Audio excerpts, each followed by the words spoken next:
Shalom. Shalom. Selamat ulang tahun semuanya.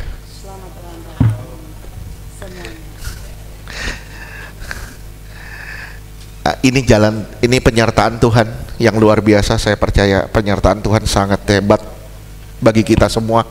Saudara sudah ngelihat cara Tuhan bekerja bagi kita semua, dan saya yakin ke depan akan banyak hal-hal yang ajaib lagi, dahsyat yang Tuhan kerjakan. Tapi kita harus konstan dalam menyembah Tuhan. Kita harus hidup dalam penyembahan dan takut akan Tuhan. Saudara yang dikasihi Tuhan, saya melanjutkan Wahyu di kitab Wahyu. Semakin dipelajari, semakin membingungkan. Tapi saya percaya semakin dipelajari, semakin mengubahkan. Puji Tuhan, sound system udah diperbaharui. Puji Tuhan, ini pergumulan satu-satu Tuhan beresin. Kabel-kabel sudah diperbaiki. Puji Tuhan, mixer sudah, tinggal kamera aja sih. Tinggal kamera aja sama ruangan diperbesar. Puji Tuhan. Oke, saudara yang dikasihi Tuhan, minggu lalu kita udah bahas 1 sampai 20, Wahyu 1 sampai 20, Wahyu 1 dari ayat 1 sampai ke 20. Hari ini kita akan bahas mengenai ketujuh jemaat. Ketujuh jemaat. Ketujuh jemaat melambangkan ketujuh gereja.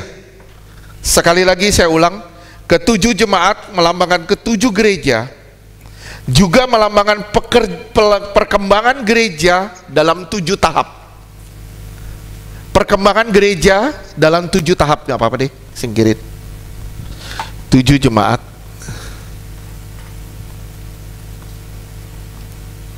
sama dengan 7 gereja dalam perkembangannya.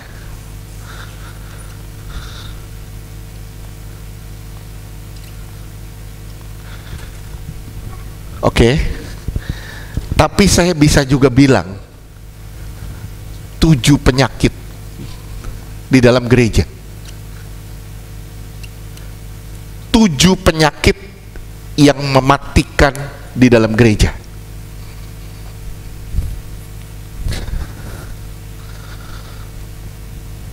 Perkembangan gereja dalam 7 tahap bisa juga diartikan ke-7 penyakit di dalam gereja yang menjadikan gereja rusak, hancur total. Di sini ada nama 7 kota yang sangat bermakna, cocok dengan keadaan gereja dan kota yang bersangkutan. 7 gereja atau 7 kota ini, 7 nama kota sangat bermakna, cocok dengan keadaan gereja di kota yang bersangkutan. Dan dalam setiap pembukaan 7 gereja atau 7 jemaat itu, Tuhan menyatakan dirinya berdasarkan bagaimana keadaan gereja yang bersangkutan. Saya ulang sekali lagi, dalam setiap pembukaan dari gereja-gereja itu atau jemaat itu, Tuhan menyatakan dirinya berdasarkan bagaimana keadaan gereja yang bersangkutan. Kita mulai dari Wahyu 2 ayat ke-1.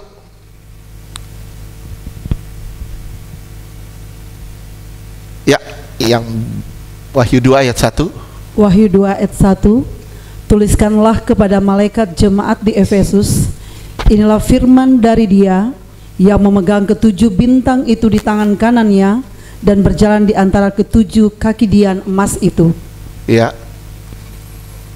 Pertama, jemaat di Efesus.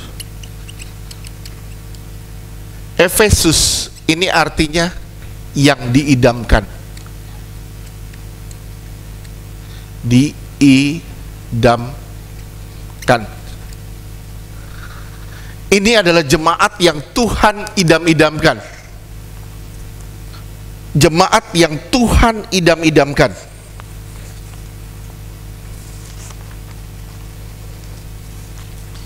Ini terjadi tahun 70 Masehi sampai dengan tahun 160 Masehi. Jemaat di Efesus ini ada tahun 70 sampai 160 Masehi. Inilah gereja yang diidam-idamkan Tuhan. Efesus inilah gereja yang sangat Tuhan idam-idamkan. Apa yang terjadi? Baca terus ayat 2. Wahyu 2 ayat 2. Aku tahu segala pekerjaanmu, baik jeripayamu maupun ketekunanmu. Aku tahu bahwa engkau tidak dapat sabar terhadap orang-orang jahat, bahwa engkau telah mencobai mereka yang menyebut dirinya rasul, tetapi yang sebenarnya tidak demikian, bahwa engkau telah mendapati mereka pendusta. Lihat ya, ini yang Tuhan idamkan. Jeripayamu, ketekunanmu, aku tahu bahwa engkau tidak dapat sabar kepada orang jahat, bahwa engkau telah mencobai mereka yang menyebut dirinya rasul, tetapi yang sebenarnya enggak begitu, bahwa engkau mendapati mereka semua pendusta. Artinya ini jemaat yang bisa membongkar kesalahan kegelapan. Sekali lagi, ini adalah jemaat yang bisa membongkar pekerjaan kuasa kegelapan. Saudara lihat, yang diidam-idamkan adalah jemaat mula-mula. Ini adalah gereja mula-mula yang Tuhan idamkan. Yang terjadi di Kisah Rasul 4 ayat 32 sampai 37.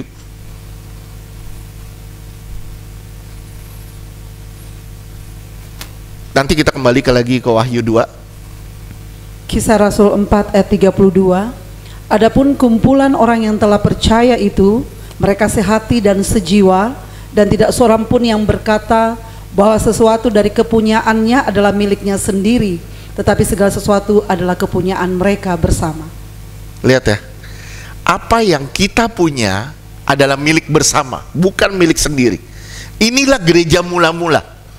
Ini gereja yang Tuhan sangat inginkan. Ada kebersamaan. Terus lanjutkan, sebenarnya ini gereja yang Tuhan mau. Ada kepedulian, ada kebersamaan. Terus Kisah Rasul 4 ayat 33. Dan dengan kuasa yang besar, rasul-rasul memberi kesaksian tentang kebangkitan Tuhan Yesus, dan mereka semua hidup dalam kasih karunia yang melimpah-limpah. Lihat, Tuhan mau yang seperti ini. Kita memberi kesaksian tentang kebangkitan Yesus, minimal dengan perbuatan kita yang berubah. Terus Kisah Rasul 4 ayat 34. Sebab tidak ada seorang pun yang berkekurangan di antara mereka, karena semua orang yang mempunyai tanah atau rumah menjual kepunyaannya itu, dan hasil penjualan itu mereka bawa. lihat, ada kepedulian tentang pelayanan, ada keterbebanan sama pelayanan. Terus Kisah Rasul 4 ayat 35. Dan mereka letakkan di depan kaki rasul-rasul, lalu dibagi-bagikan kepada setiap orang sesuai dengan keperluannya. yang begini hilang sebenarnya dari gereja. Rasa peduli, belas kasihan sudah hilang dari gereja. Yang dicari Tuhan adalah belas kasihan. Amin. Sejauh mana engkau mempunyai kepedulian terhadap sesamamu? Sejauh mana engkau mempunyai kepedulian terhadap pelayanan?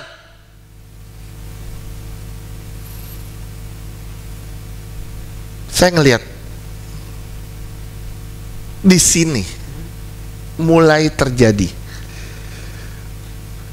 Ibu-ibu punya keterbebanan tentang konsumsi, punya keterbebanan dengan banyak hal.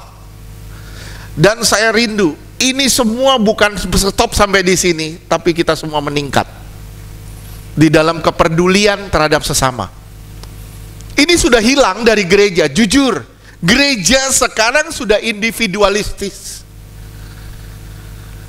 nggak kenal satu sama lain, nggak ada kepedulian satu sama lain, bahkan nggak ada peduli sama pelayanan. Gereja hanya tahu satu, yang penting gue melakukan perpuluhan, nyumbang perpuluhan, memberi persepuluhan. Tujuannya apa? Tujuannya apa? Banyak orang memberikan persepuluhan, tujuannya satu, karena dia takut kehilangan lebih banyak. Berapa kali saya ngomong sama saudara, persepuluhan itu milik Tuhan. Persepuluhan itu milik Tuhan. Jadi kalau saudara tidak memberikan persepuluhan, berarti saudara mencuri milik Tuhan.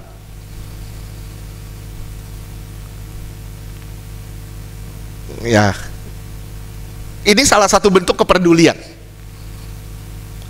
Mencuri milik Tuhan. Nah, banyak kasus-kasus lagi di gereja. Nah, Tuhan mau ini kembali lagi ke gereja mula-mula. Kenapa? Karena inilah yang diidam-idamkan Tuhan. Yang Tuhan rindu tuh gereja yang seperti ini, yang ada kepedulian satu sama lain, yang ada belas kasihan satu sama lain.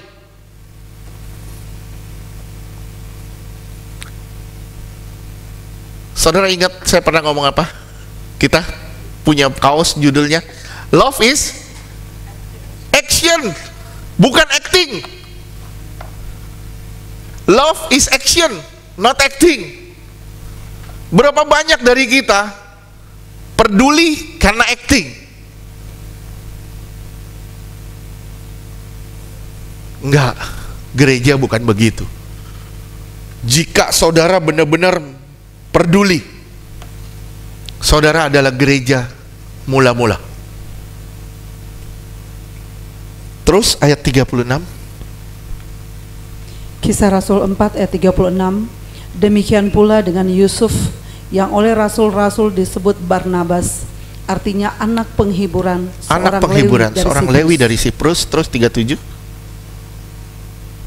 Ayat 37, ia menjual ladang miliknya, lalu membawa uangnya itu dan meletakkannya di depan kaki rasul-rasul. Lihat ya, begitu dalamnya cinta jemaat ini kepada Tuhan, sampai apapun yang dia punya dia serahin. Saudara sadar gak sih sebenarnya ini yang Tuhan idamin? Apa? Sampai saudara hanya memiliki Tuhan saja. Tuhan saja, nggak ada yang lain. Berapa banyak dari kita masih merasa memiliki, sampai akhirnya apa? Kasih yang kita ucapkan itu hanya sebatas perkataan, lip service. Saudara simak ya, kasih tanpa mengulurkan tangan, kasih itu hanya lip service. Kasih hanya mengulurkan tangan, itu lip service. Tapi ulur tangan tanpa kasih, itu munafik.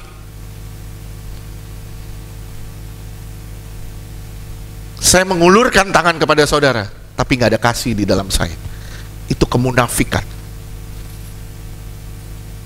Kalau saya mengasihi saudara, saya nggak ulur tangan, itu omong kosong, nol besar. Saya tanya, semua mengasihi ini di sini? Semua saling mengasihi?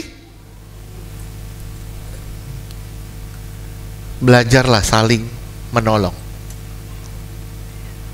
Belajar saling peduli satu sama lain. Ya, gimana caranya saudara saling mengasihi satu sama lain? Kenapa? Karena inilah jemaat yang diidam-idamkan Tuhan, yang Tuhan rindukan. 2 Korintus 8 ayat 7 dan seterusnya.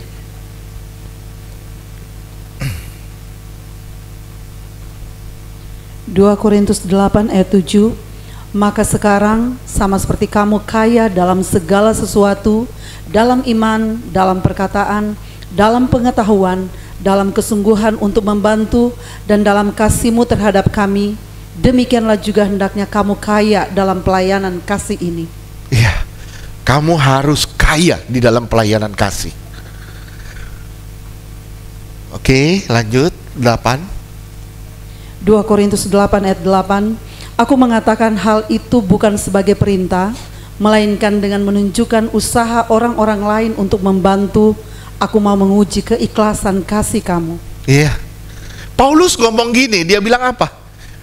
Aku hanya menguji keikhlasan kasihmu. Ini jemaat mula-mula. Terus lanjutkan 9. 2 Korintus 8 ayat 9. Karena kamu telah mengenal kasih karunia Tuhan kita Yesus Kristus, bahwa Ia yang oleh karena kamu menjadi miskin sekalipun Ia kaya, supaya kamu menjadi kaya oleh karena kemiskinannya. Lihat ya, supaya kamu diperkaya karena kemiskinannya. Lanjut 10. 2 Korintus 8 ayat 10. Inilah pendapatku tentang hal itu yang mungkin berfaedah bagimu. Memang sudah sejak tahun yang lalu kamu mulai melaksanakannya dan mengambil keputusan untuk menyelesaikannya juga. Ya, terus ayat 11. Ayat 11. Maka sekarang selesaikanlah juga pelaksanaannya itu. Hendaklah pelaksanaannya sepadan dengan kerelaanmu, dan lakukanlah itu dengan apa yang ada padamu. Iya, terus lihat ya, ini nasihat luar biasa sebenarnya tentang kasih. Terus 2 Korintus 8 ayat 12. Sebab jika kamu rela untuk memberi, maka pemberianmu akan diterima. Kalau kamu rela memberi, pemberianmu diterima. Terus kalau pemberianmu itu berdasarkan apa yang ada padamu, bukan berdasarkan apa yang tidak ada padamu. 13. 2 Korintus 8 ayat 13. Sebab kamu dibebani bukanlah supaya orang-orang lain mendapat keringanan, tetapi supaya ada keseimbangan. Kamu dibebani supaya orang lain bisa mendapatkan kelegaan. Paulus bilang apa? Kamu diberkati untuk memberkati. Kamu diberkati bukan untuk kamu habiskan kepentinganmu, puaskan kepentinganmu. Itu salah. Itu jemaat egois. Yang Tuhan mau kamu diberkati untuk menjadi saluran berkat.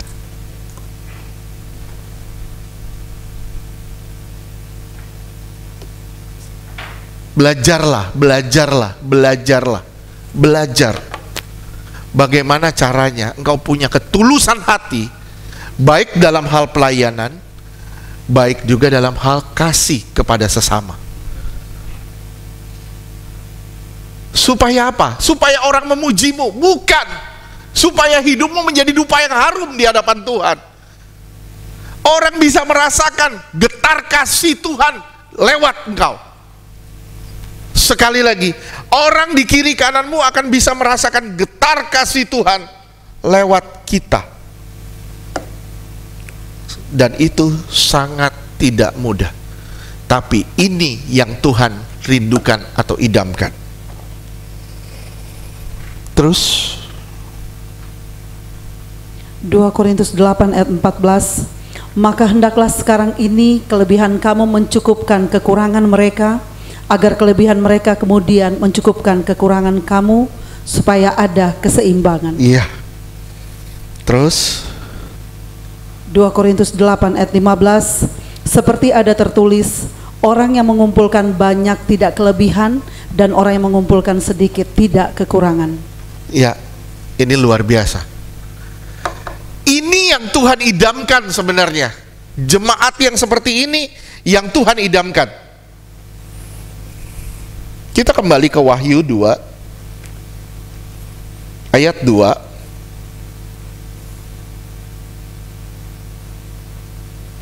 Lihat di situ ayat 1, ulang ayat 1.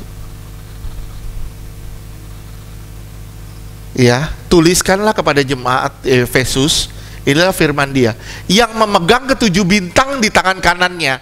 Ketujuh bintang di tangan kanannya adalah ketujuh utusan gereja.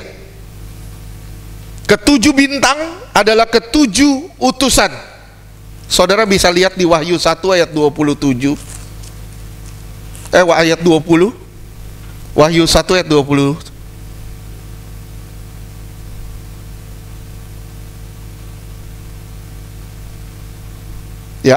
Wahyu 1 ayat 20, dan rahasia ketujuh bintang yang telah kau lihat pada tangan kananku dan ketujuh kaki dian emas itu, ketujuh bintang itu ialah malaikat ketujuh jemaat. Iya, utusan kepada kepada ketujuh jemaat. Terus, dan ketujuh kaki dian itu ialah ketujuh jemaat. iya, ketujuh kaki dian itu adalah ketujuh jemaat. Dan Yesus bilang di sini, dia berjalan di antara kaki dian. Di satu pihak dia duduk di sebelah kanan Bapa dan bersyafaat bagi kita semua. Hebat ya. Di satu pihak dia duduk di sebelah kanan Bapa, bersyafaat bagi kita semua. Di pihak lain, di sisi lain, dia berjalan di antara gereja untuk merawat gereja. Dia duduk di sebelah kanan, dia bersyafaat bagi saudara dan saya. Di pihak lain, dia berjalan di dalam gereja untuk merawat saudara dan saya. Bukankah ini sesuatu hal yang luar biasa?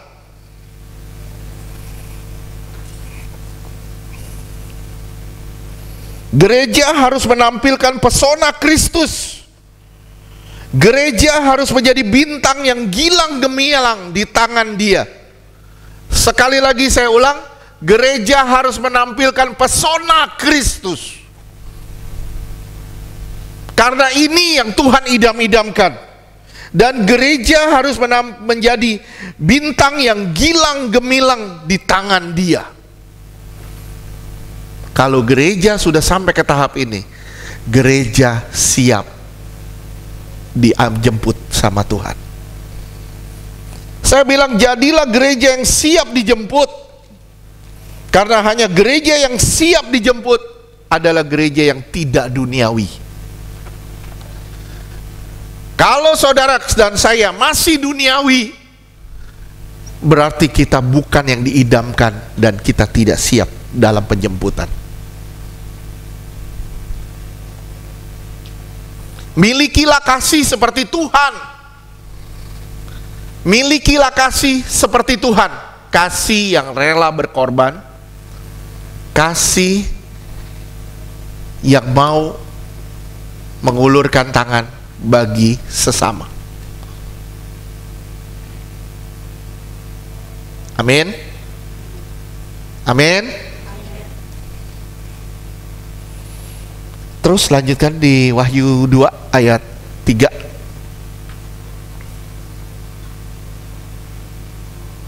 Wahyu 2 ayat 3, dan engkau tetap sabar dan menderita oleh karena namaku, dan engkau tidak mengenal lelah. Lihat, gereja mula-mula itu sabar menderita dan tidak mengenal lelah. Apa yang terjadi? Dilanjutkan ayat 4. Wahyu 2 ayat 4, namun demikian aku mencelah engkau karena engkau telah meninggalkan kasihmu yang semula. Kemerosotan yang terjadi karena kehilangan kasih mula-mula.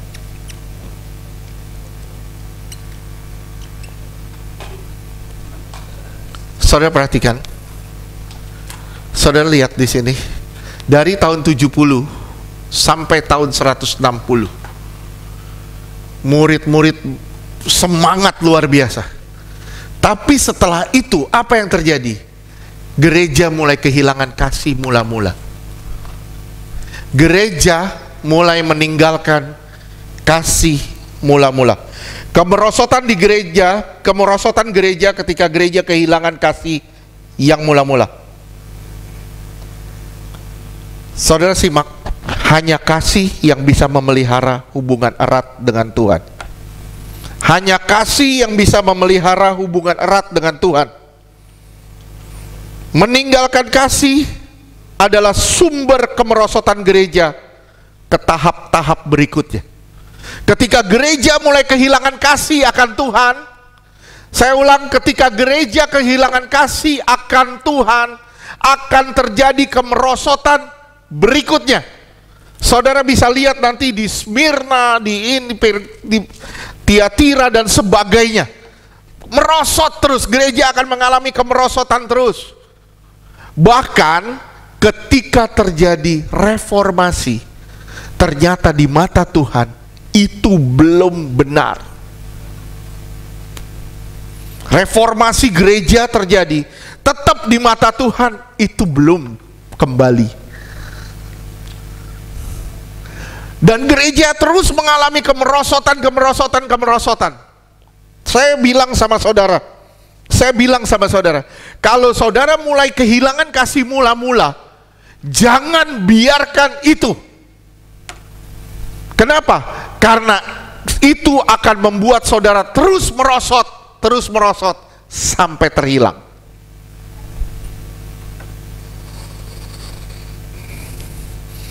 Kemerosotan gereja, kehilangan kasih. Hanya kasih yang bisa memelihara hubungan erat dengan Tuhan. Saudara perhatikan suami istri aja deh. Begitu suami istri mulai kehilangan kasih, hubungan mulai renggang.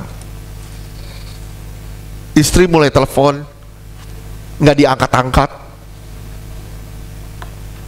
Suami nyari istri, istri sibuk sendiri. Istri nyari suami, suami juga sibuk sendiri. Kenapa? Karena kehilangan kasih. Begitu kasih sudah tidak ada di dalam rumah tangga, begitu kasih sudah tidak ada di antara kita dengan Tuhan, siap-siap engkau mengalami kehancuran. Kalau ini dibiarkan, siap-siap engkau mengalami kebinasaan. Meninggalkan kasih adalah sumber kemerosotan gereja ke tahap-tahap berikutnya. Kasih mula-mula pakai kata Yunani protos. Mula-mula pakai kata protos. Protos. Saudara bisa lihat juga di Lukas 15 ayat 22. Lukas 15 ayat 22. Lukas 15 ayat 22. Tetapi ayah itu berkata kepada hamba-hambanya, lekaslah bawa kemari jubah yang terbaik. Yang terbaik pakai kata protos. Yang terbaik pakai kata protos. Jadi kasih mula-mula, simak ya, kasih mula-mula sama dengan kasih yang terbaik. Kasih mula-mula sama dengan kasih yang terbaik.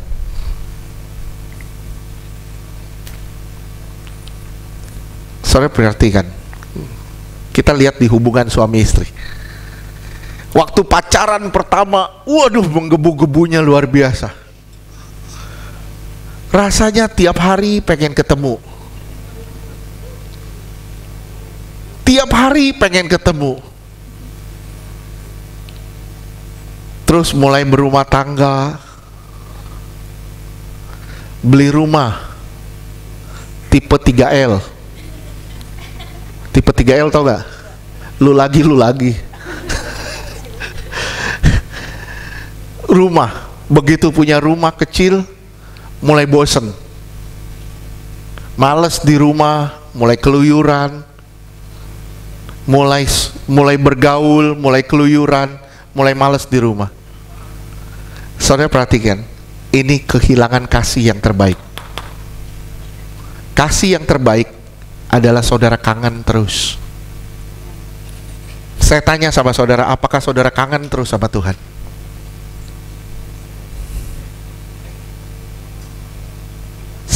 Saya tanya sama saudara, kenapa jadi silent night?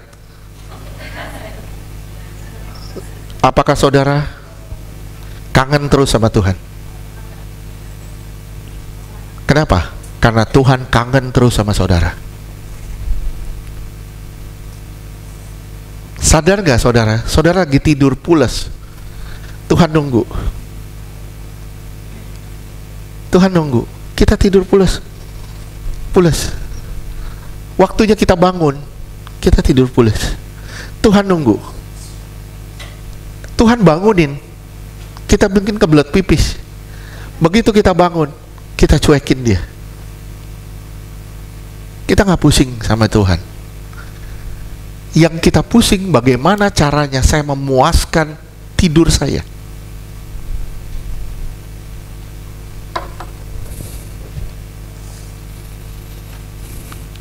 Saya tanya saudara, pernah nggak saudara mengalami kasih mula-mula? Pernah? Berapa menggebu-gebunya saudara sama Tuhan? Ibadah hari Jumat, hari Kamis sudah datang.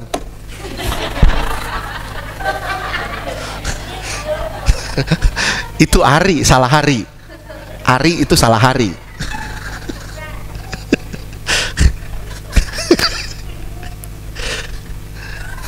Begitu menggebu-gebu sama Tuhan. Jujur ya, jujur, boleh jujur ya. Bu Wati itu datang paling pagi loh, ya. Betul ya Bu? Ya, lebih pagi lagi opa.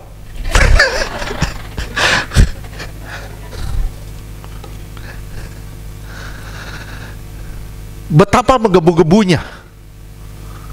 Saya berharap kita semua menggebu-gebu. Amin. Ibadah jangan sampai telat-telat. Semangat.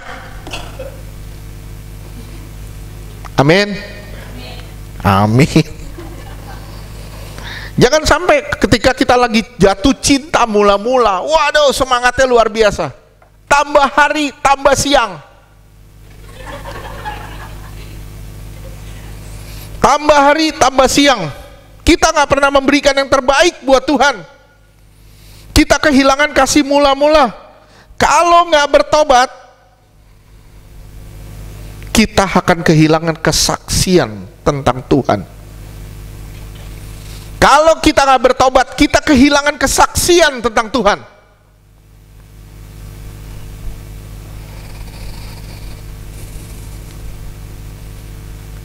Ini adalah jemaat yang Tuhan idam-idamkan. Tapi sayang, kemerosotan terjadi. Dia kehilangan kasih yang mula-mula, kasih yang terbaik. Kalau saudara mulai kehilangan kasih mula-mula, saya bilang, saudara balik. Nih, saya kasih contoh ya. Hari ini engkau berdoa, misalnya 2 jam, 1 jam setengah, oke.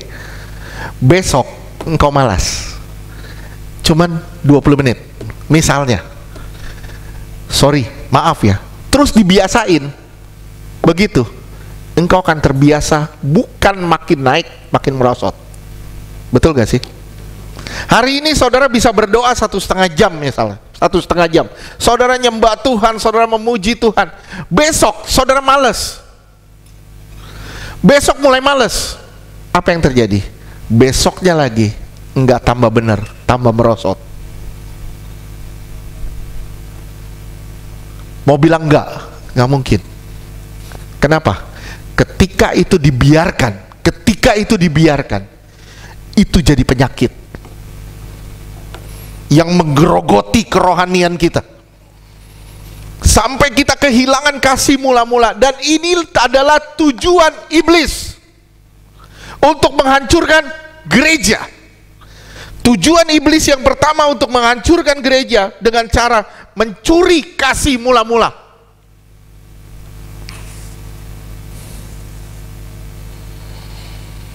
Terus lanjutkan di Wahyu 2.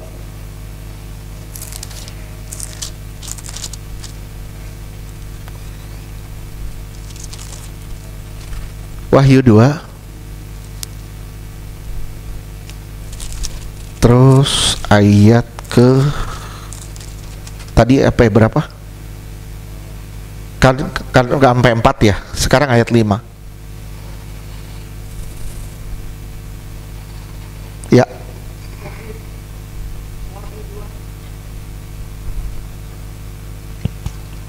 Wahyu 2 ayat 5.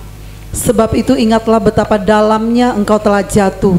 Bertobatlah dan lakukanlah lagi apa yang semula engkau lakukan. Ayo bertobat katanya. Kembali kata Tuhan dan lakukan lagi apa yang dulu kamu lakukan. Terus, Jika tidak demikian, aku akan datang kepadamu dan aku akan mengambil kaki Dianmu dari tempatnya, jikalau engkau tidak bertobat. engkau akan kehilangan kesaksian tentang Tuhan. Kalau engkau nggak bertobat, engkau akan kehilangan kesaksian tentang Tuhan. Terus lanjutkan. Wahyu 2 ayat 6. Tetapi ini yang ada padamu, yaitu engkau membenci segala perbuatan pengikut-pengikut Nikolaus yang juga aku benci. Waduh, ini agak sulit ngejelasinnya. Saya lihat beberapa tafsir. Jadi saya yakin ini bukan Nikolaus yang, atau mungkin bisa juga di Kisah Rasul 6 ayat 5.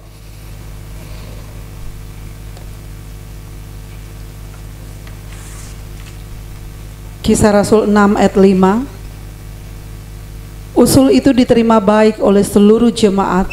Lalu mereka memilih Stefanus, seorang yang penuh iman dan Roh Kudus, dan Filipus, Prokhorus, Nikanor, Timon, Parmenas, dan Nikolaus, seorang orang penganut agama Yahudi dari Antioquia. iya. Apakah ini dia Nikolaus ya? Kita nggak tahu. Penganut atau pengikut Nikolaus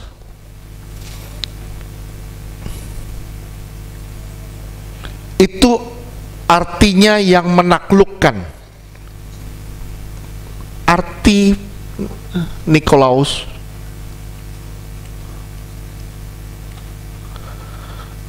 yang menaklukkan.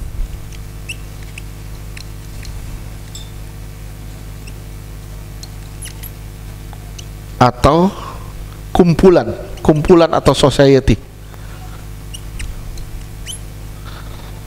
Pengikut Nikolaus artinya yang menaklukkan atau kumpulan atau society. Karena ini adalah kitab nubuatan. Jadi waktu kitab ini ditulis itu belum terjadi. Pengikut Nikolaus itu belum terjadi. Tapi yang dimaksud menaklukkan atau rakyat atau society atau rakyat jelata, mungkin di sini yang dimaksud adalah fungsi imam yang hilang dari gereja. Gereja seharusnya gereja mengembalikan fungsi imam. Tapi fungsi imam ini sudah hilang dari gereja oleh para pengikut Nikolaus. Jadi contoh ini agak sulit ngejelasinnya. Fungsi imam yang hilang dari gereja. Waktu Tuhan mengambil saudara, Tuhan bilang apa? Aku akan kembalikan engkau pada kerajaan imam. 1 Petrus 2, engkaulah imamat yang rajani. Di Wahyu dibilang Tuhan akan memulihkan kerajaan imam. Saudara akan menjadi imam-imam Allah. Tapi pengikut Nikolaus ini yang menaklukkan sebuah kumpulan atau society adalah kumpulan yang menghilangkan fungsi imam, diganti dengan strata atau hierarki di dalam gereja. Sekali lagi, strata atau hierarki di dalam gereja. Waktu Tuhan memanggil chosen generation, Tuhan bilang, engkau akan mengembalakan gereja tanpa jemaat. Saya bilang, Tuhan, gereja tanpa jemaat apa? Ini kejadian ini 7 tahun yang lalu.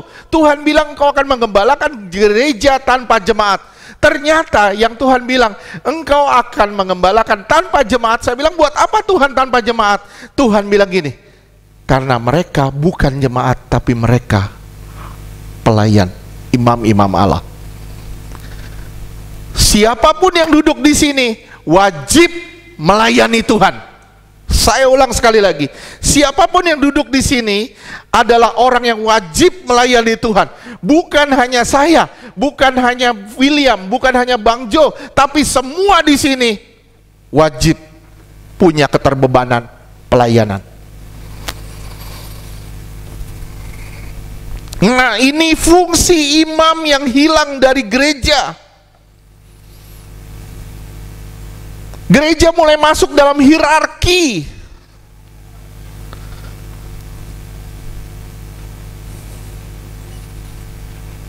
Gereja tidak ajar untuk orang-orang mengembalikan fungsi imam. Ini bahaya. Tuhan mau kembali semuanya kepada fungsi imam. Saudara harus menyadari, pertama kali saudara terima Yesus, saudara harus menyadari, saudara bukan hanya seorang hamba, tapi saudara adalah seorang imam. Imam yang lagi dipulihkan, mulai dari saudara imam biasa sampai saudara masuk ke dalam pelayanan yang luar biasa. Semuanya kembali kepada saudara, semua harus kembali kepada kita. Jadi bukan hanya orang yang berdiri atau melayani di mimbar yang akan dapat upah, bukan. Tapi semua di sini akan mendapatkan upah. Kenapa? Karena semua di sini terlibat dengan pelayanan.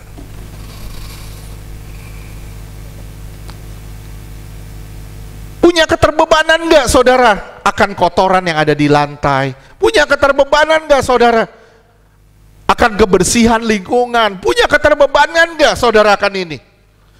Kalau saudara punya keterbebanan akan ini, saudara mulai melakukan fungsi imam sebenarnya. Ketika saudara nggak pusing dengan yang begini-begini, saudara sadar, saudara mulai hidup individualistis. Ketika saudara mulai hidup individualistis, saudara adalah orang yang kehilangan fungsi imam.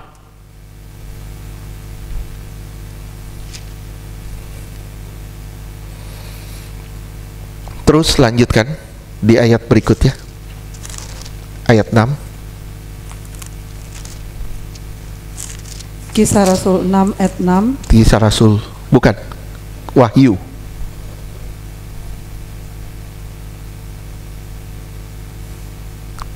Oke, ayat 7 deh. Langsung kita ke ayat 7. Wahyu 2 ayat 7. Siapa bertelinga, hendaklah ia mendengarkan apa yang dikatakan Roh kepada jemaat-jemaat. Barang siapa menang, dia akan kuberi makan dari pohon kehidupan yang ada di taman Firdaus Allah. Saudara perhatiin ya. Minggu lalu saya berdiri di sini. Rizka panggil saya nggak bisa lihat sampai posisi saya benar, betul? Nah sekarang kebalikan, nggak bisa dengar. Kita nggak bisa dengar. Ini yang namanya telinga yang berat. Jika telinga saudara mulai berat untuk mendengar, mata saudara pun akan berat untuk melihat. Saya ulang, jika telingamu berat untuk mendengar, maka matamu pun berat untuk melihat.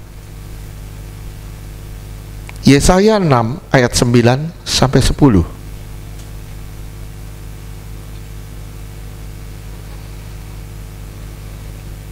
Yesaya 6 ayat 9. Kemudian firman-Nya, pergilah dan katakanlah kepada bangsa ini, dengarlah sungguh-sungguh, tetapi mengerti jangan, lihatlah sungguh-sungguh, tetapi menanggap jangan. Ya, ayat 10.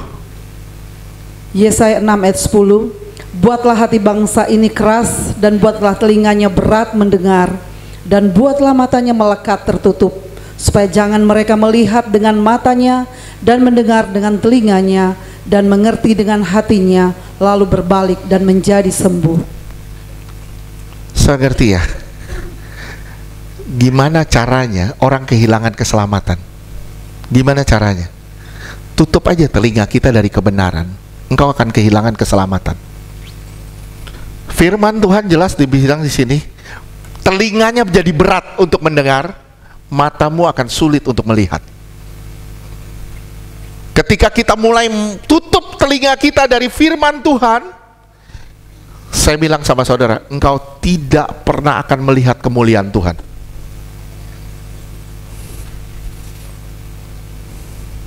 Malas dengar firman, bosan dengar firman. Saya bilang, engkau akan kehilangan kesempatan, kemuliaan. Oleh sebab itu ketika engkau terima Yesus, Tuhan membersihkan telingamu dari dosa-dosa. Orang yang telinganya dosa, itu dibersihkan dengan darah Yesus. Imamat 14 ayat 14.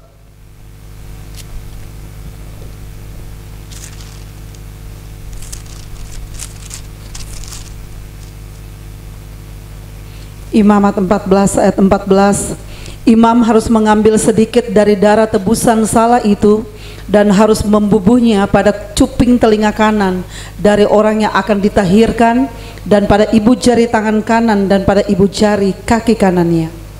Iya, lihat ya. Mengambil sedikit dari darah tebusan dan harus membubuhkannya pada cuping telinga. Ini kiasan, telinga kita harus diolesi dengan darah. Supaya apa? Supaya telinga kita tidak berat untuk mendengar. Berapa banyak dari kita berat sekali mendengar firman Tuhan, susah sekali mendengar firman Tuhan. Kenapa? Karena kita terlalu daging. Telinga kita dipenuhi dengan segala kedagingan. Akhirnya kita nggak suka dengar firman teguran-teguran. Kita hanya suka dengar firman yang membuai. Banyak orang ketika disampaikan firman Tuhan, dia bilang apa? Ah, males gue dengarnya, itu menghakimi. Firman itu nyerang gue. Firman itu pasti nyerang saudara. Kenapa? Karena kita daging. Karena kita daging, firman pasti menyerang daging. Supaya apa? Supaya daging ditaklukkan dan daging mati. Kalau firman Tuhan tidak menyerang daging, firman Tuhan bukan pedang. Lihat deh ayat 7, 2 ayat 7.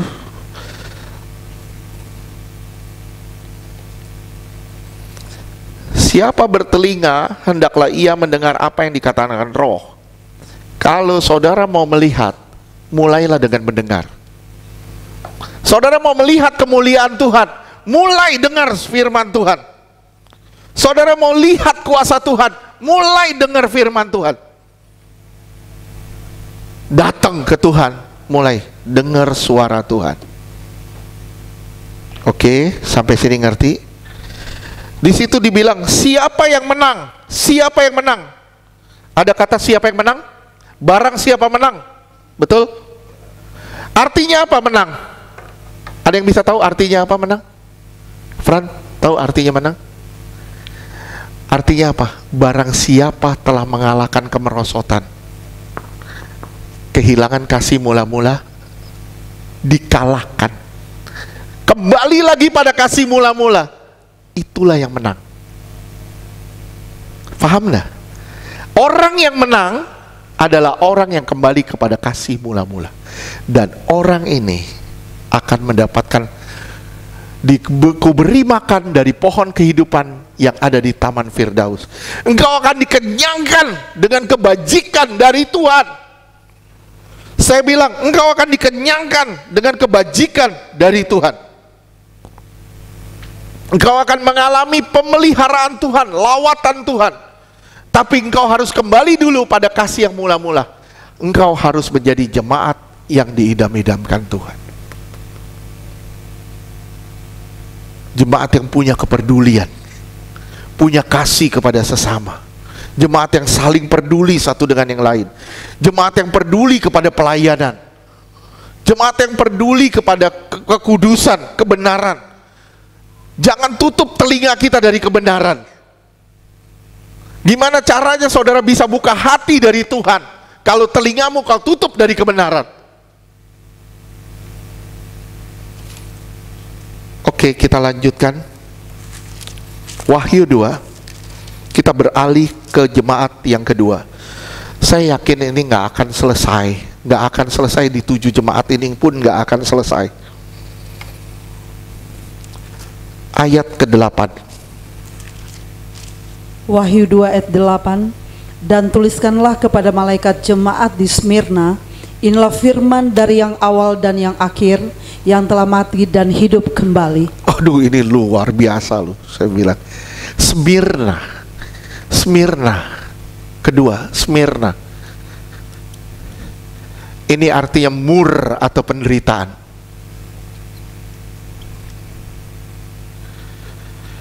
Ini dimulai dari abad 1 sampai abad ke-6. Abad ketiga, salah. Mulai dari abad 1 sampai abad ketiga.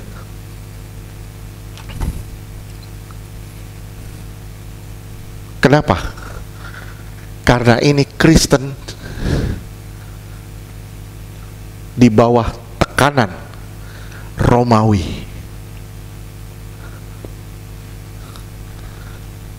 Simak ya, mereka adalah orang-orang yang menderita, dikejar-kejar, dibunuh, kekristenan berusaha dibabat. Kekristenan berusaha dibabat. Dikejar-kejar, dibunuh, dan di sini di bawah tekanan Romawi. Gimana sih cara penanggulangan supaya saya tetap bertahan di tengah tekanan? Moto kita bertahan sampai akhir. Kita harus bertahan sampai akhir. Kita teriakin, chosen generation bertahan sampai akhir. Lah, baru ada badai sedikit udah goyah. Katanya bertahan sampai akhir. Gimana cara penanggulangan penderitaan ini? Gimana cara penanggulangan penderitaan ini? Saudara lihat di situ. Saudara harus mengenal Dia yang awal dan yang akhir, yang telah mati dan hidup kembali. Kalau saudara mau kuat di tengah badai, di tengah penderitaan, saya ulang, kalau saudara mau kuat di tengah badai, mau kuat di tengah penderitaan, saudara harus mengenal Tuhan sebagai Alfa dan Omega, yang awal dan yang akhir, yang ada untuk selama-lamanya atau kekal. Bagaimana situasi aniaya, dia tetap sama baiknya dulu, sekarang, sampai selama-lamanya. Bagaimanapun keadaanmu hari ini, Tuhan tetap baik dulu, sekarang, sampai selama-lamanya. Tapi Pak, pergumulan saya nggak dijawab.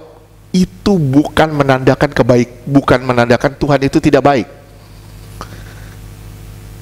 Orang Kristen diizinkan Tuhan dikejar-kejar Romawi, menderita. Tujuannya apa? Karena iman bertumbuh dari aniaya.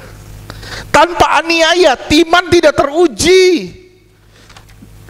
Timotius 2 Timotius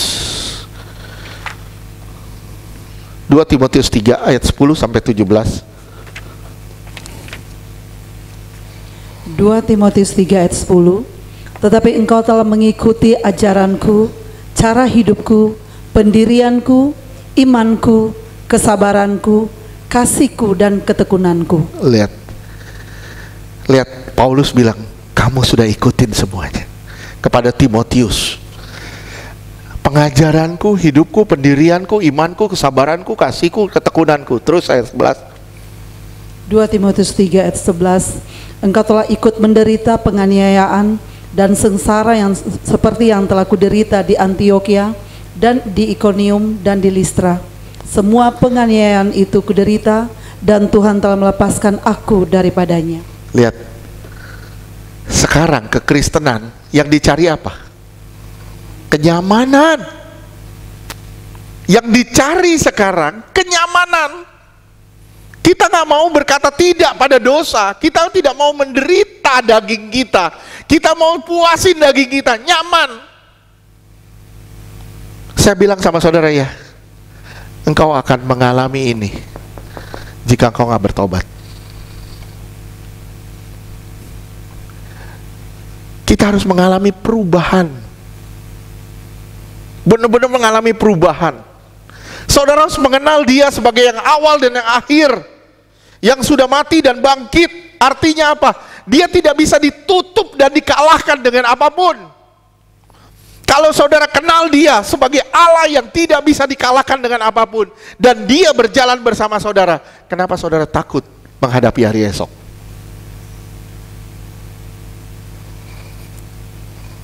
Amin.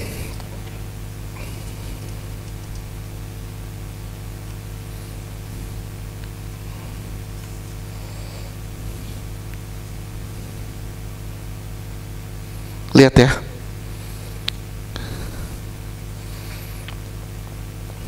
Dia hidup kembali. Artinya pernah masuk ke alam maut, tapi maut tidak bisa menahannya. Dia bangkit. Dia Allah yang masuk ke alam maut, tapi maut pun tidak bisa menghalanginya. Dia bangkit dari antara orang mati. Kalau saudara kenal dia, tidak ada yang bisa menghalangi saudara untuk berkata Tuhan baik dalam situasi apapun. Situasi apapun yang saudara hadapi, nggak ada satupun yang buruk yang Tuhan kerjakan buat saudara. Gereja harus sadar, karena gereja siap dalam situasi apapun. Sekali lagi saya bilang, gereja harus siap dalam situasi apapun, agar gereja tahan uji. Gereja harus tahan uji. Bagaimana mengalahkan maut?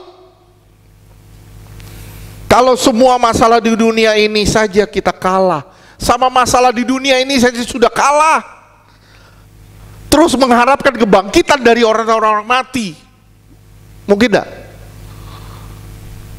Sama masalah saja sudah ngeluh terus. Bagaimana kita mengharapkan kebangkitan dari orang mati? Firman Tuhan bilang di Roma 5, mulai dari ayatnya kedua.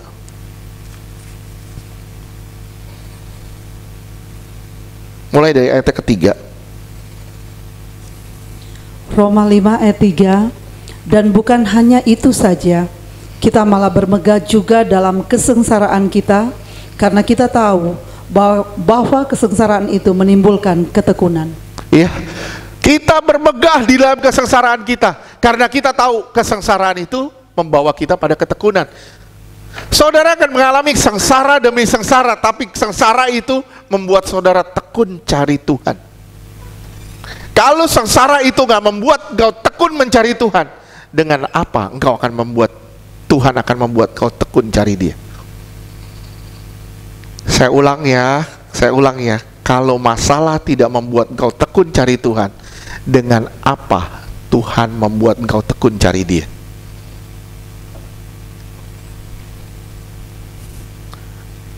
Wah, dengan kekayaan, dengan kehormatan, saya yakin ya, engkau diberkati. Engkau hanya bilang sama Tuhan, haleluya, puji Tuhan, mungkin satu hari.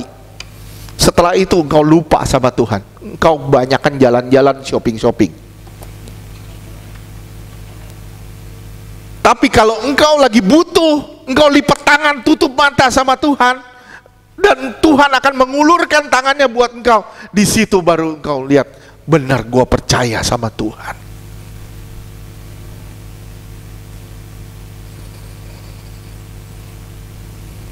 Terus ayat 4. Roma 5 ayat 4, dan ketekunan menimbulkan tahan uji, dan tahan uji menimbulkan pengharapan. Iya. Tahan uji membawa saudara pada satu pengharapan, ayat kelima. Roma 5 ayat 5, dan pengharapan tidak mengecewakan, karena kasih Allah telah dicurahkan di dalam hati kita oleh Roh Kudus yang telah dikaruniakan kepada kita. Kalau saudara terus masuk di dalam suatu pengharapan, pengharapan tidak pernah akan mengecewakan saudara, karena di dalam pengharapan saudara ada Yesus di situ yang tidak pernah mengecewakan saudara. Amin. Teruslah berharap, karena pengharapanmu tidak mengecewakan.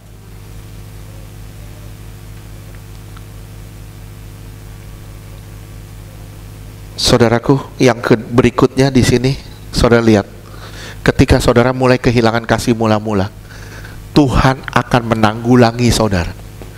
Saya ulang, ketika engkau kehilangan kasih mula-mula, Tuhan akan membawamu kembali pada kasih mula-mula, tapi lewat suatu penderitaan. Tuhan jahat? Dah. Tuhan mau membawa kita jadi orang benar. Untuk menjadi benar, daging harus disayat sedikit-sedikit. Dan itu sangat menyakitkan.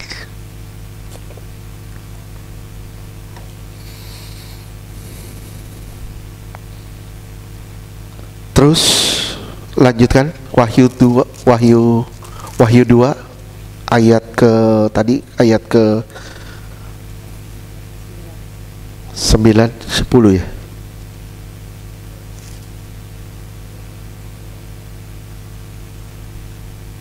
Wahyu 2 ayat 10. Jangan takut terhadap apa yang harus engkau derita. Sesungguhnya iblis akan melemparkan beberapa orang dari antaramu ke dalam penjara, supaya kamu dicobai dan kamu akan beroleh kesusahan selama 10 hari. 10 hari adalah sejangka waktu untuk menjadi sempurna. Kadangkala kerohanian harus dibabat supaya baru bisa merambat. Kita harus mengalami babatan-babatan supaya bisa merambat. Kalau kita nggak dibabat, kita nggak bakal bisa merambat. Saudara mau menjadi berkat? Merambat? Mau? Siapkan dirimu untuk dibabat. Sakit loh, gak gampang loh. Dibabat terus. Gimana caranya supaya pohon berbuah? Dibersihkan dengan firman Tuhan. Yohanes 15 ayat kedua.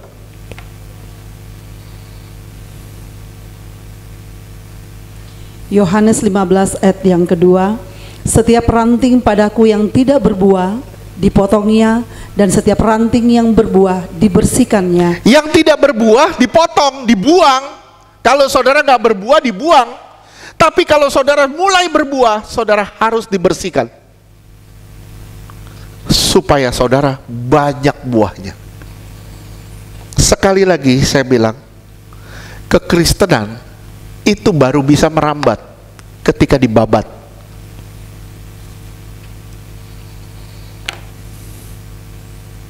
Lihat, ada orang ngomong kan, khotbah 1 jam tidak merubah orang, gempa 50 detik itu bisa merubah orang. Gempa 50 detik aja goncang gini, itu bisa orang cari Tuhan, buat orang cari Tuhan. Khotbah 1 jam lebih nggak bisa buat orang cari Tuhan. Betapa bahayanya kekristenan. Apakah kita menunggu masalah? Apakah kita menunggu masalah baru kita berubah?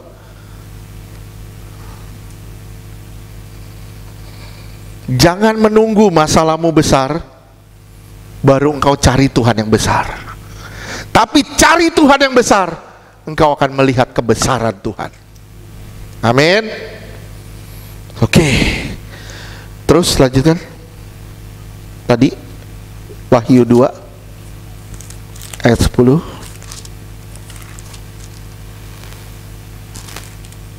Wahyu 2 ayat 10. Jangan takut terhadap apa yang harus engkau derita. Engkau derita, jangan takut. Karena di sini ada penderitaan. Kenapa? Karena engkau telah kehilangan kasih mula-mula. Tuhan mau membawa engkau kembali pada kasih yang mula-mula. Gimana caranya? Engkau harus menderita. Terus? Sesungguhnya iblis akan melemparkan beberapa orang dari antaramu ke dalam penjara, supaya kamu dicobai dan kamu akan beroleh kesusahan selama 10 hari. 10 hari artinya sempurna. Waktu yang mutlak untuk menjadi sempurna. Saudara akan dianiaya, tujuannya satu, untuk menjadi sempurna. Terus? Hendaklah engkau setia sampai mati. Setia sampai mati. Terus? Dan aku akan mengaruniakan kepadamu mahkota kehidupan. Iya, baru kamu dapat mahkota kehidupan. Siapa sih yang bisa setia sampai mati di tengah penderitaan? Siapa? Hanya orang yang mengenal Tuhan sebagai Alfa dan Omega. Hanya orang yang mengenal Tuhan sebagai Alfa dan Omega, yang telah mati dan bangkit kembali, baru dia bisa percaya di tengah badai.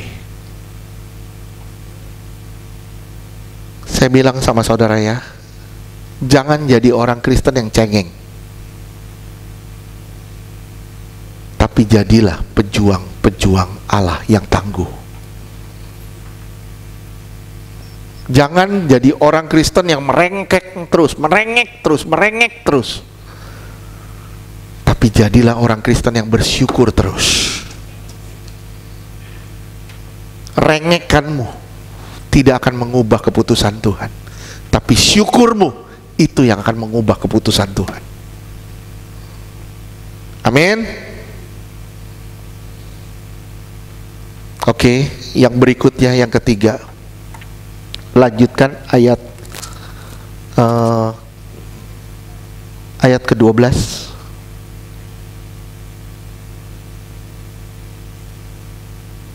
Wahyu 2 ayat 12. Dan tuliskanlah kepada malaikat jemaat di Pergamus, inilah firman Dia yang memakai pedang yang tajam dan bermata dua. Pergamus.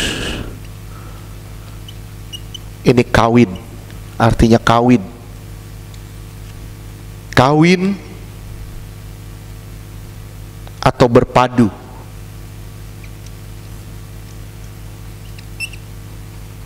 Kawin atau berpadu. Kawin dengan siapa?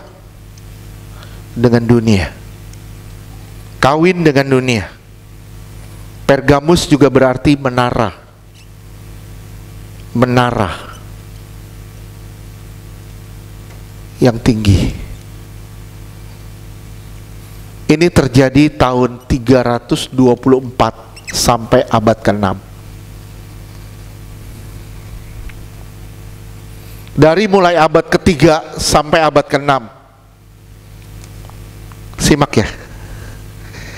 Ternyata iblis tidak berdaya menghancurkan kekristenan dengan aniaya. Nyata, iblis tidak berdaya menghancurkan kekristenan dengan aniaya. Dia hancurkan kekristenan dengan kenyamanan. Ternyata iblis bilang, orang Kristen semakin dianiaya, semakin gila. Iblis bilang, oke, kita nggak pakai aniaya, kita pakai kelimpahan kenyamanan. Ternyata begitu kawin dengan dunia, dipakai kenyamanan, apa yang terjadi? Mulai melupakan Tuhan. Ini terjadi kapan? Ini terjadi ketika Kristen dianiaya oleh Romawi. Nah, ini terjadi di zaman Konstantin, ketika orang Kristen, kekristenan mulai jadi agama negara. Ketika kekristenan mulai menjadi agama negara, iblis tidak bisa melenyapkan gereja, tidak bisa melenyapkan gereja dengan aniaya. Dia ubah strategi, melenyapkan gereja dengan kekayaan dan kenyamanan. Gimana cara penanggulangannya? Terus lanjutkan. Dengan pedang, kembali ayat 12. Gimana cara penanggulangannya? Dengan pedang bermata dua yang tajam. Gimana cara menanggulangi keduniawian, saudara? Dengan firman Tuhan.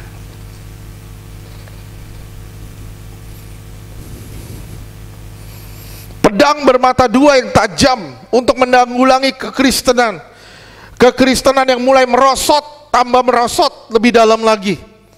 Ketika keduniawian mulai masuk. Lihat ya di sini ya. Baca deh terus deh, lanjut deh. Aduh. Wahyu 2 ayat 13. Aku tahu di mana engkau diam, yaitu di sana, di tahta iblis. Nggak apa-apa ya, saya ngomong ya. Ya. Ini zaman Paus. Di mana kekristenan mulai menjadi agama negara. Paus mulai memerintah. Ini masa kegelapan. Di sini masa kegelapan. Nah, Tuhan bilang, aku tahu engkau diam di mana? Di tahta iblis.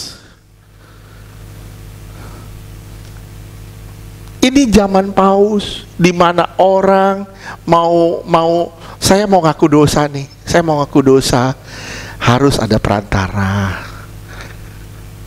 Saya mau ngaku dosa, misalnya ini imamnya, ngaku dosa, kamu harus bayar surat hutang. Ya, itu tahta iblis, kata Tuhan. Dan ini terjadi di zaman Paus. Masa kegelapan.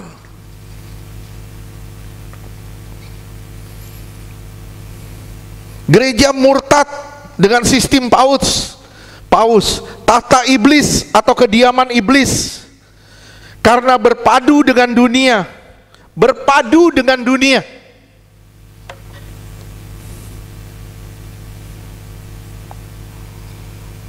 Lihat ya, gereja mulai nyatu dengan dunia.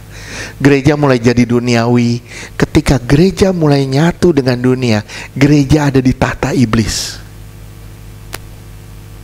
Ketika gereja mulai jadi duniawi, pengajarannya pengajaran duniawi, gereja ada di tahta iblis. Terus, dan engkau berpegang kepada namaku, dan engkau tidak menyangkal imanmu kepadaku, juga tidak pada zaman benar. Walaupun engkau di tahta iblis, engkau tetap percaya kepada Tuhan. Engkau tidak menyangkal Tuhan. Terjadi dah? Ya.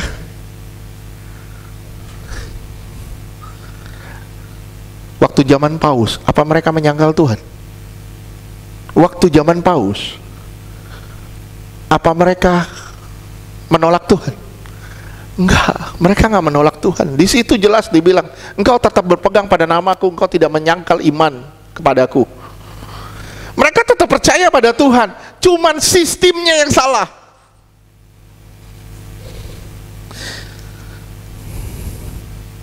Terus juga tidak pada zaman Antipas saksiku yang setia kepadaku, yang dibunuh di hadapan kamu, di mana iblis diam. Iya. Antipas apa artinya? Ada yang tahu Antipas?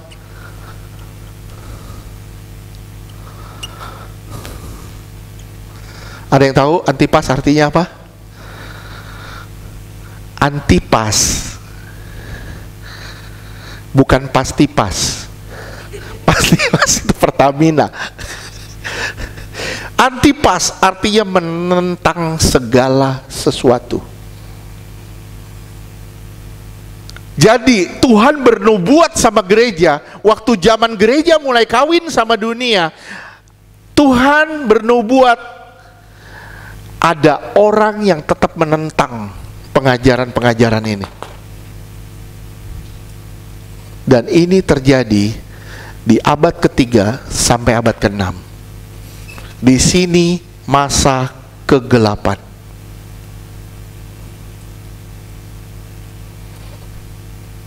Saudara tahu di masa kegelapan apa yang terjadi? Muncullah agama baru.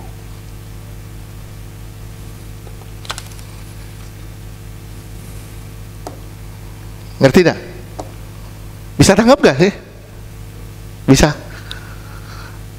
Lahir tahun 590-an. Itu masa kegelapan gereja. Mulai muncul di situ kegelapan. Oke. Sampai sini bisa ngerti? Ya. Tetap ada Antipas, artinya ada orang yang menentang semua yang dipraktekkan dunia. Akhirnya Antipas ini jadi martir. Sekali lagi, Antipas ini menjadi seorang martir. Ini sebenarnya Sekali lagi saya bilang, ini sebenarnya nubuatan yang terjadi di abad ke-6. Penglihatan daripada seorang Yohanes, ini dia dapat penubuatan tentang apa yang terjadi di abad ke-3 sampai abad ke-6. Sosoknya ada gak? Saya tidak tahu, mungkin tidak ada. Tapi sosok Antipas ini adalah sosok yang melambangkan seorang martir yang akan tetap berjuang demi kebenaran. Menentang semua yang menyimpang. Dialah yang disebut Antipas. Kalau saudara menentang semua penyimpangan-penyimpangan, saudara boleh dikasih nama Antipas. Oke? Jadi namanya nanti Andreas Antipas. Kenapa? Semua yang menyimpang dilurusin lagi. Oke? Ganti nama Andreas Antipas. Ya. Jangan ganti nama jadi Salonpas. Oke, terus lanjutkan Wahyu. Ya. Wahyu 2 ayat 14. Tetapi aku mempunyai beberapa keberatan terhadap engkau. Di antaramu ada beberapa orang yang menganut ajaran Bileam, yang memberi nasihat kepada Balak untuk menyesatkan orang Israel supaya mereka makan persembahan berhala dan berbuat zina. Iya. Jadi Bileam ini siapa? Bileam adalah nabi kafir yang mendapatkan upah dari pelayanannya, yang melayani demi upah. Bileam adalah orang yang membujuk orang-orang untuk ikut berhala. Salah satunya yang terjadi hari ini, ajaran Bileam adalah teori kemakmuran. Teori kemakmuran. Ajar orang untuk jadi duniawi. Klaim semua firman Tuhan, klaim. Saya punya mobil mewah tahun depan, saya punya mobil, klaim dalam nama Yesus, klaim. Saya punya rumah mewah tahun depan, klaim dalam nama Yesus. Ujung-ujungnya nipu orang jadi crazy rich.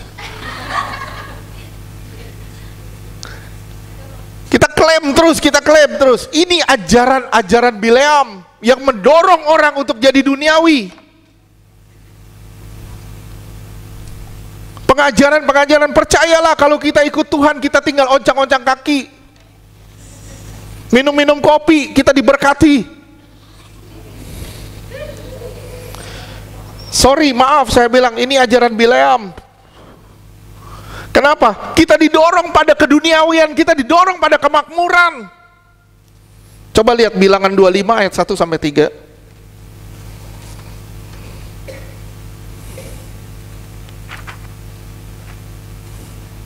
Bilangan 25 ayat 1. Sementara Israel tinggal di Sitim, mulailah bangsa itu berzina dengan perempuan-perempuan Moab. Iya, mulai berzina dengan perempuan-perempuan Moab. Artinya mulai berzina dengan dunia. Ketika posisimu salah, engkau nggak mendengar suara Tuhan, engkau mulai berzina dengan dunia. Terus Bilangan 25 ayat 2. Perempuan-perempuan ini mengajak bangsa itu ke korban sembelian bagi Allah mereka. Lalu bangsa itu turut makan dari korban itu dan menyembah Allah orang-orang itu. Dibelokkan dari cinta sama Tuhan jadi cinta pada daging.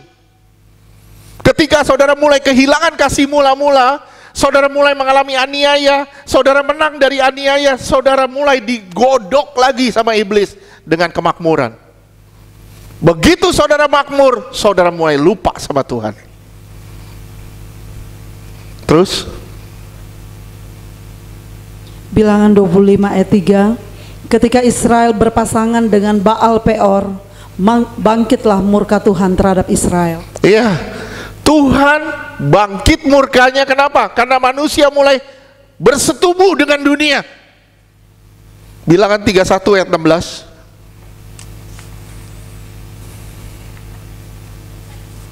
Bilangan 31 ayat 16. Bukankah perempuan-perempuan ini atas nasihat Bileam menjadi sebabnya orang Israel berubah setia terhadap Tuhan dalam hal Peor, sehingga tulah turun ke antara umat Tuhan. Iya. Simak ya, penyembahan berhala mendatangkan perjinahan. Gereja meremehkan nama Tuhan, gereja akan berzina. Saya ulang, penyembahan berhala mendatangkan perjinahan. Gereja mulai meremehkan nama Tuhan, gereja berzina. Gereja merosot, bukan hanya ikut ajaran Bileam, tapi juga ikut ajaran Nikolaus. Coba lihat lagi, lanjutkan. Wahyu 2.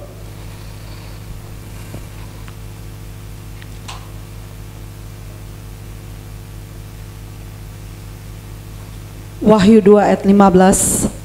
Demikian juga ada padamu orang-orang yang berpegang kepada ajaran pengikut Nikolaus. Diulang lagi Nikolaus, tadi ada di Efesus.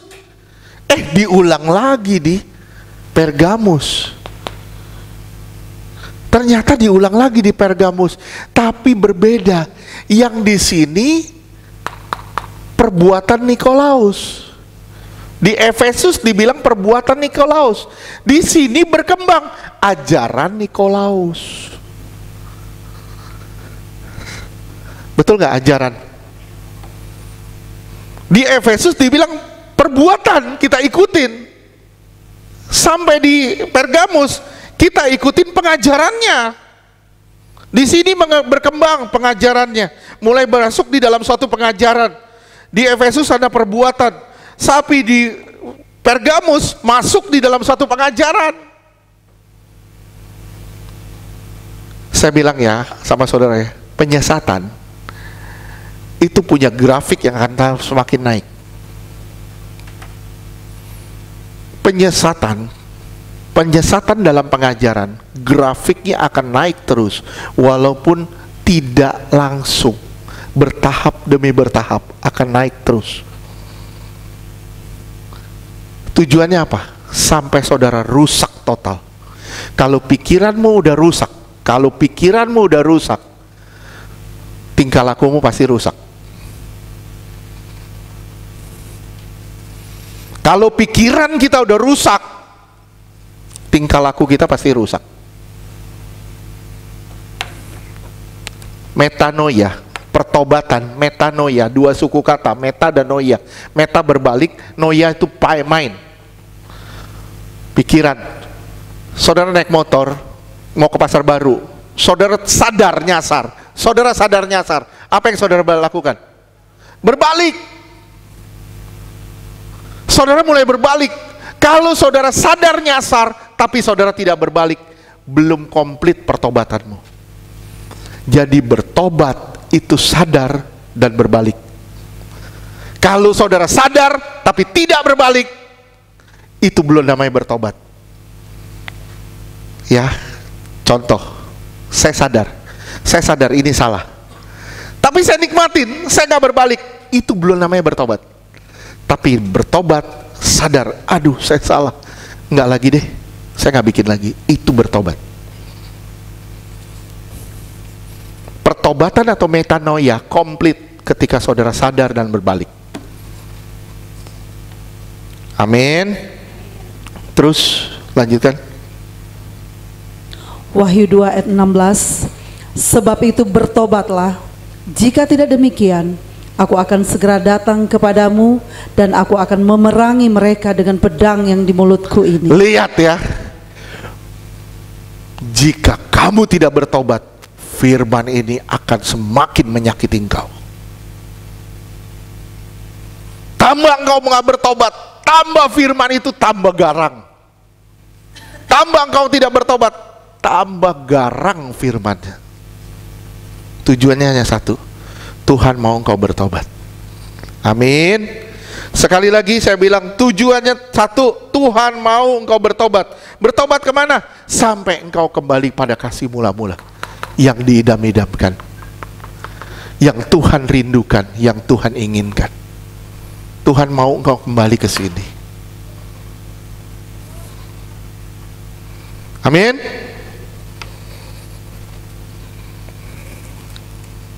Terus ayat 17.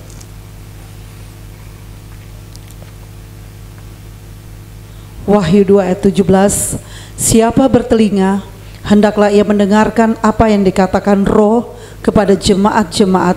Barang siapa menang. Kalau saudara menang, menang artinya apa? Saudara tidak kawin lagi dengan dunia.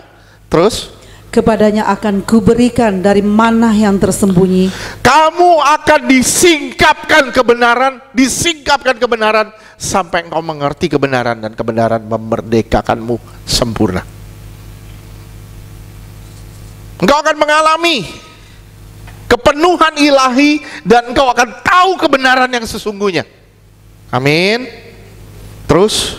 Dan aku akan mengaruniakan kepadanya batu putih yang di atasnya tertulis nama baru yang tidak diketahui oleh siapapun selain oleh yang menerimanya.